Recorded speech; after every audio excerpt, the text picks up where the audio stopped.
Hey everybody, before we get to final thoughts, I wanted to quickly set the record straight on a pretty big goof I made throughout the run-through. Of course, I make lots of little goofs here and there throughout the run-through, but you watch with the Klingon subtitles turned on, right? Right? Well, anyway, just in case you didn't, the correction is when I build next to another player's neighboring building and they get to cycle power, the amount they get to do is based on the size of their building, not mine. I got that wrong throughout the video.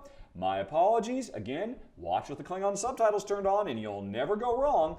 But now that that's out of the way, hey everybody, final thoughts time for the Gaia Project, which really lives up to its predecessor, the well-loved, highly regarded, hugely popular Terra Mystica. This science fiction sequel, wow, I think it kind of blows Terra Mystica out of the water, at least for my taste and for what I'm looking for. This does so many cool, interesting enhancements and evolutions to that core game while still being true to the crux of what made Terra Mystica so great.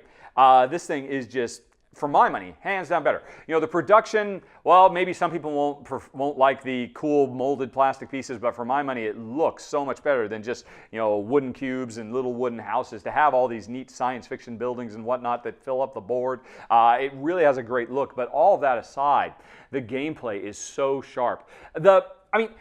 I could probably spend a half an hour cataloging all the differences between Terra Mystica and Gaia Project. I'm not going to do that. There are plenty of threads on Board Game Geek that do exactly that. But for me, probably the most interesting element, the most important change that this makes to Terra Mystica is suddenly the cult tracks have been replaced with these technology tracks, and now they're really cool and interesting. Those cult tracks have just, let's everybody just try to race all the way to the top. We're like, so snooze fest dull. But now, the tracks here, which have been elevated because a big part of the random setup of the game is tied into them. You know, the high level,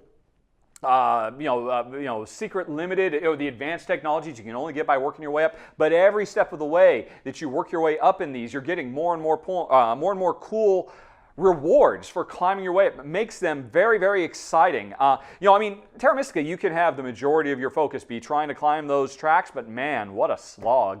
Here, it's never a slog. Every step you go up, it's an exciting achievement that lets you piggyback into more cool and interesting stuff. And that is such a huge improvement right there. I love it. I would be hard-pressed to think that most people wouldn't see that as a big step up because, man, those cult tracks in Terra Mystica were a snore, big time. Now also, for two-player fans out there, oh my God, Gaia Project destroys Terra Mystica for two main reasons. One, thank you, any developer out there who wants to include in their game some kind of progress track where at the end of the game players are rated based on how high they made it up and first player gets 1 and second player gets 4. Pay attention to Gaia Project because they do the right thing of putting a dummy player on that track. So if you're playing a two-player game, you know what? I can work really hard, make it all the way to the top, and then you just only move up 1 and you get second place. That's ridiculous. You can't do that here. It works. It's so much more interesting and compelling, those in-game goals that you're trying to chase after, because there's already somebody right out of the gate you have to compete with in addition to the player. That in of itself is such a huge improvement. But even more so, the fact that this is now a modular board with variable sizes for different player counts is huge. That is a big deal. And really, where I thought Terra Mystica really kind of, it wasn't a bad two-player experience, but it wasn't a particularly good one either. It just kind of like, I really should play this with more players. I didn't feel that way at all with Gaia Project. It feels like you're getting the full experience. I really suspect the developers went back to the drawing board and paid a lot more attention to make two-player live up to the higher player counts, and they deliver big time. Never mind the fact that for my taste, the fact that it is not the exact same board every single time, that every time you play, the board is unique, so there are different opportunities out there. So when you're drafting, when you're choosing what race you're going to go for at the beginning, there's a lot to think about based on, well, where are all the Earth-like planets? Do I really want to have one of the blue races because what are they in relation to, and how will I be able to leverage whatever special powers I want? The setup of the board is wonderful, and the deployment of all the the basic and the advanced technologies, which again makes the progress tracks, the replacement for the cult tracks, so much more interesting because they're randomized as well. And then, of course, you have the Terra Mystica setup of every one of your rounds. There's going to be this core thing. That's what everybody's trying to do from round to round to round. And I don't believe this was true in Terra Mystica. Different in-game scoring metrics at the end as well means there's so much more replayability. Now, it's interesting. I do think for some people, there are elements of some Terra Mystica fans, there'll be elements there that they don't like. I know some Terra Mystica fans really, really prefer the fact that the board is the same every time because they get to know it like the back of their hand, because they play it almost more at a chess level where they just obsessively play and worry about the meaning and the power and the weight of every single space on the board. Well, if you're that type of player, don't worry. The game makes it very, very easy for you to set up the star map so it's the exact same layout every time. But there's another thing that I love about this that makes this so much more enjoyable for me and Jen than Terra Mystica was, but it will probably be a turnoff for a lot of Terra Mystica fans. It might be it might just instantly say, nope, sorry, I'm just going to stick with the TM instead of the GP, and that is the fact that the area control cutthroatedness is really minimized to a big, big extent because in Terra Mystica you're trying to build up, and if you want to be able to build from over here to here, somebody can cut you off and make it all but impossible, and then you have to work really, really hard to end around them. In this game, getting where you need to go, reaching the plants you want to reach is much, much easier. Yes, there might be a rocky planet within reach that you want to get and somebody else might get there, but you know what? As you increase your reach, there's plenty of other things you can get to. Maybe you'll have to terraform a little bit more, but yeah, on the whole, this game is a little bit more peaceful, a little bit less, actually not even a little bit, a lot less cutthroat.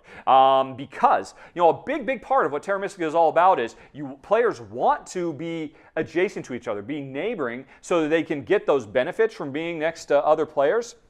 But you don't want to be adjacent because then that means they can cut you off in a really cutthroat way and really mess with your plans. In this game, the second half of that equation, it's there, but nowhere near as much. I mean, yes, if two players are adjacent to each other and they're both chasing after Gaia planets, things could get a little rough, but it's still, like I said, when it boils right down to it, this is a much friendlier game than Terra Mystica. And I can imagine why for some people that's a turn-off right there. But for me and Jen, man, this elevates it so hugely. I mean, the feel of this game is really, really different from its predecessor for that reason. Plus, it's so much better as two-player. There's so much more variety and unique. Every time you sit down and play the game, you're going to get a really interesting, totally different setup. It's going to play radically different than every game you've played, or the last 20 games you've played. Terra Mystica, it's a little bit more samey. There's not quite as much variety there. And again, for some players, they prefer that because they just want to keep doing the same thing over and over again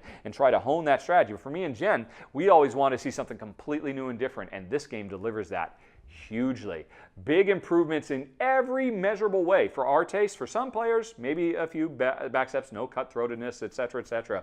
But wow, this is amazing. Now, I spent a fair bit of time comparing it to Terra Mystica. I think I probably need to compare it to Clans of Caledonia as well, because of course that just kind of came out of nowhere earlier in 2017. Is kind of I think at the time I said it was a Terra Mystica killer for me and Jen.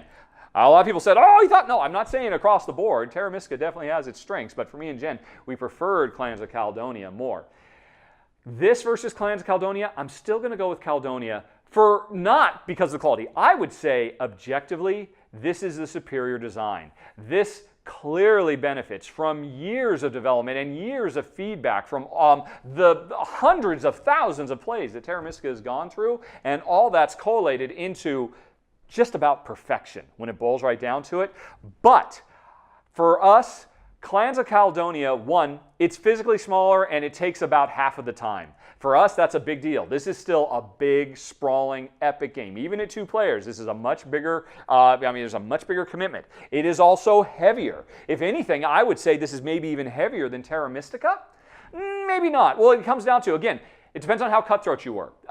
Taking the cutthroatedness out makes the game a little bit less challenging, but then they throw in a bunch of extra stuff. There's so much more to think about with those tech tracks than there ever was in Terra Mystica. And another thing too, the Gaia Project itself, the fact that you now have a completely different use for your power discs and those power bowls, that they can just kind of get sucked out of any group to do a Gaia Project in, but then they got to start all over, that adds a lot more variability and interesting tricks you can come up with too. That again makes this this probably overall heavier, slightly more complex thing than Terra Mystica was.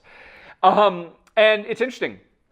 Clans of Caledonia, I think it's got a lot of stuff going on too. At the end of the day, all you do in Gaia Project and Terra Mystica before it is build stuff. You're just building, trying to find clever, cool, powerful ways to be the best interstellar builder you can.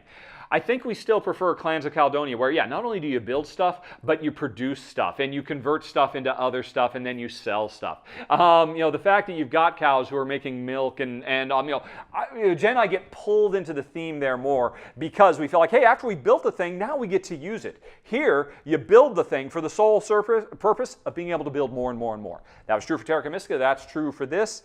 As a personal preference, we prefer Caledonia, but again, I would almost go so far as to say, this is bold, kind of a crazy thing to say that this is objectively the smarter, solid design, and it's kind of a no-brainer that that's the case because so much love has been poured into Terra Mystica, so many lessons learned by the designers that they were able to build on that and make something that is just about sheer perfection for big, epic, long, heavy Euro-style gameplay. You might want to check out Gaia Project. It is truly amazing, absolutely astounding. And that's it, folks. Thanks for watching. Have a very, very nice day. Talk to you later. So long. Bye-bye.